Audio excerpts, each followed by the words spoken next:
kapag na-bless tayo, bukod sa magpasalamat tayo sa Diyos, pasalamat din tayo sa kung sino man ang taong nagdasal para sa atin, para sa biyayang tinanggap natin.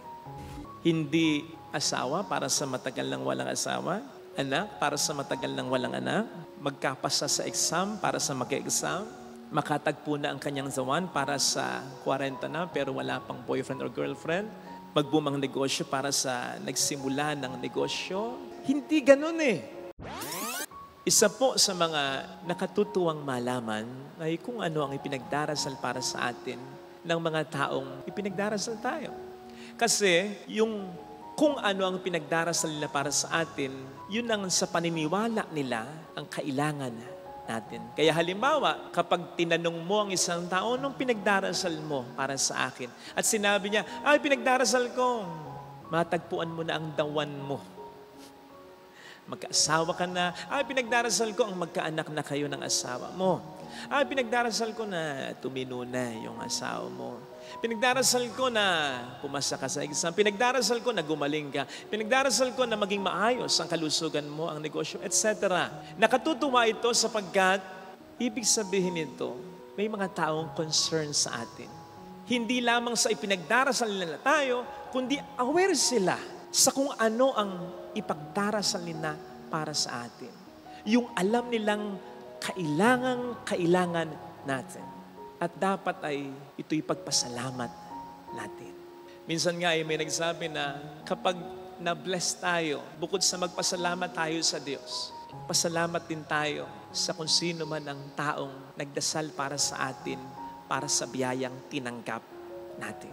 Ito ang dahilan kung bakit grateful din po ako sa mga nare-receive kong text messages and messages through our YouTube and Facebook pages na nagsasabing, Father, pinagdarasal kita, magandang kalusugan para sa iyo, huwag ka sanang magkakasakit, ka sanang mapapagod sa mga ginagawa mo, something like that. Yung mga prayer na nakatutuwa kasi, oo, yun ang kailangan ko eh.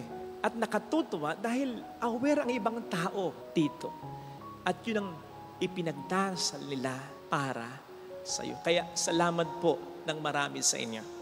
Sinabi ko ito sapagkat napakinggan natin ang isang magandang balita talaga na ang Diyos na pinaka-concern sa atin at pinaka-nakakaalam ng pinaka-makabubuti para sa atin, pinagdarasal tayo.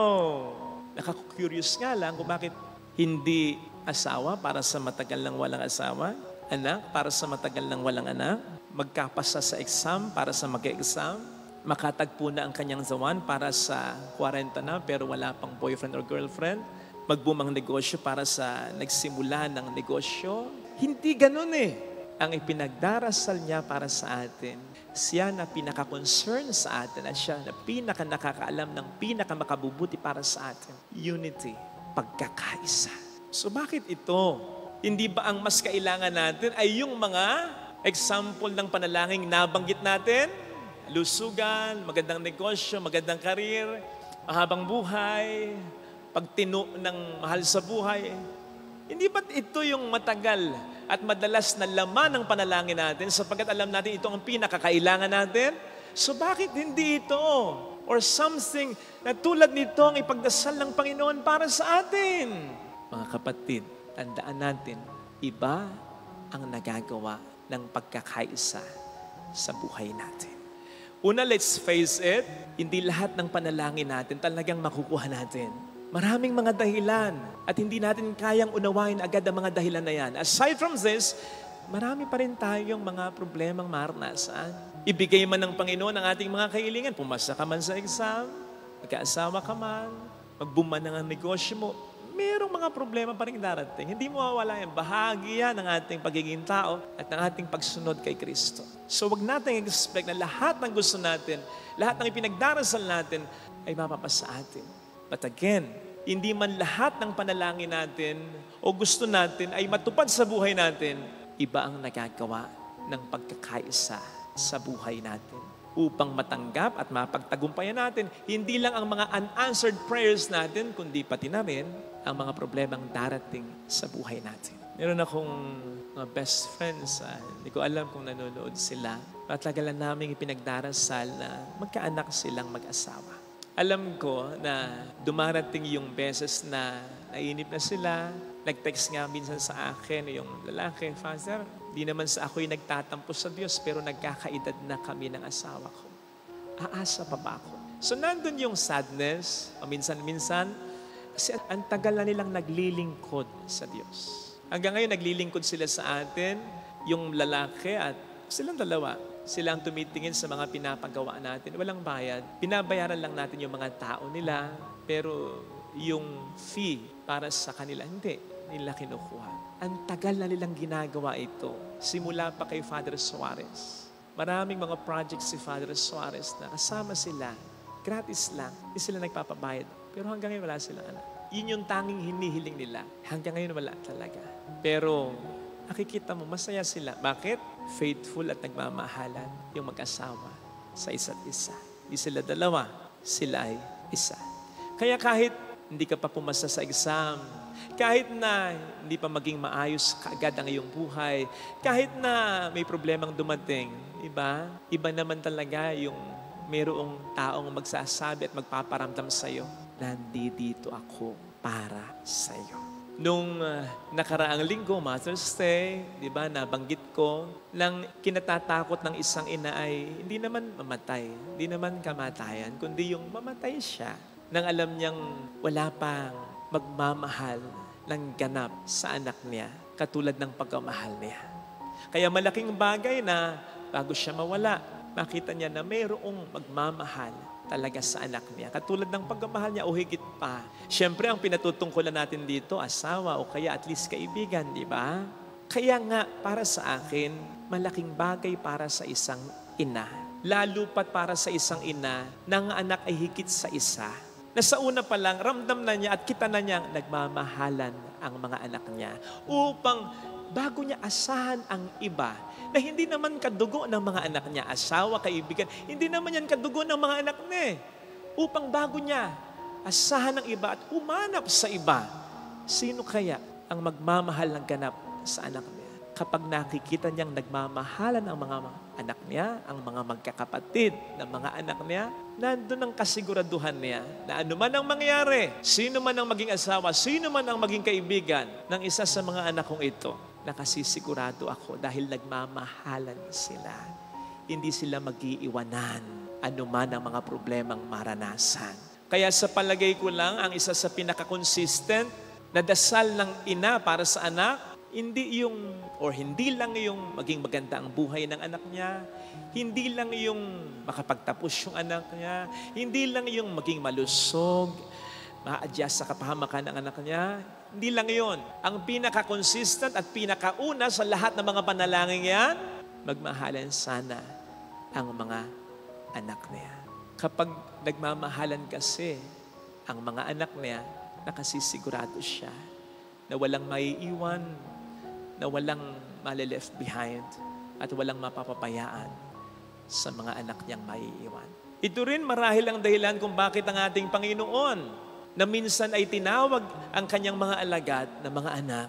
Ito rin marahil ang dahilan kung bakit ang panalangin niya para sa kanyang mga alagad na iiwan ay hindi muna ma-adjust sa kapahamakan, hindi muna magandang kalusugan, hindi muna magtagumpay ang mission nila, kundi muna magkaisa sila. Dahil yung pagkakaisa ng mga alagad niya ay malaking bagay upang malampasan at mapagtagumpayan nila ang anumang problemang lalo na kahit related sa misyong ipinagkatiwala niya sa kanila.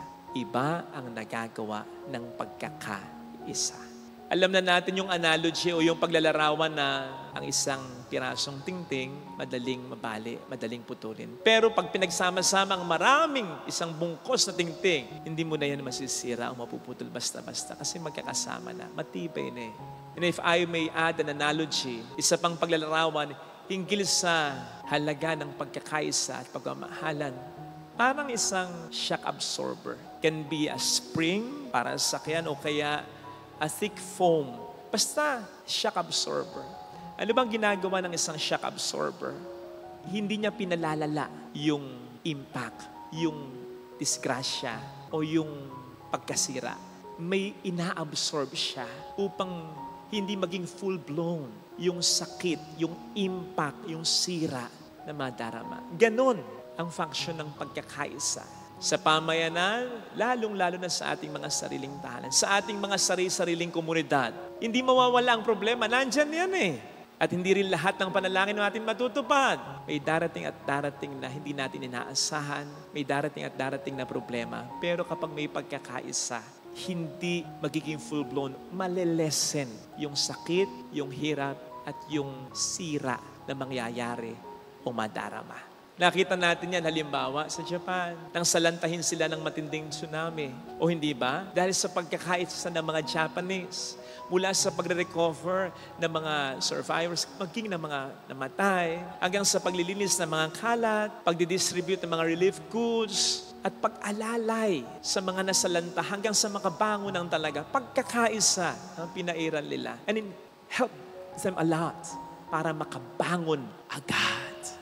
At ramdam natin yan, hindi na natin kinakailangang explain pa yan kapag ang pagkakaisa ay nararanasan natin sa ating mga sariling pamilya, komunidad at tahanan. Masasaktan pa rin tayo, mahirapan pa rin tayo, iiyak pa rin tayo. Pero makakayanan natin at mapagtatagumpayan natin dahil sa pagmamahalan at pagkakaisa natin. Kaya sa misang ito sana ang huwag nating kakalimutan sa mga dasal natin. Ito ay pinagdarasal para sa atin ng Panginoon mula noon hanggang ngayon sapagkat ito ang isa sa pinakakailangan natin. Wala namang problema sa Panginoon. Tutulungan at tutulungan niya talaga tayo. Pero madalas kasi ang tulong din ng Panginoon ay sa pamamagitan ng ating kapwa-tao. Kaya napakahalaga ng nagkakaisa tayo. Ipagdasal natin ito para sa isa't isa na makaramdam tayo ng pagkakaisa sa ating pamayanan or at least sa ating pamilya. Pero ang unang asahin siyempre natin, ang unang panatilihin siyempre natin ay ang pakikiisa at pagkakaisa o ang relasyon natin sa Panginoon natin. Ito sana ang hilingin nating biyaya sa misang ito.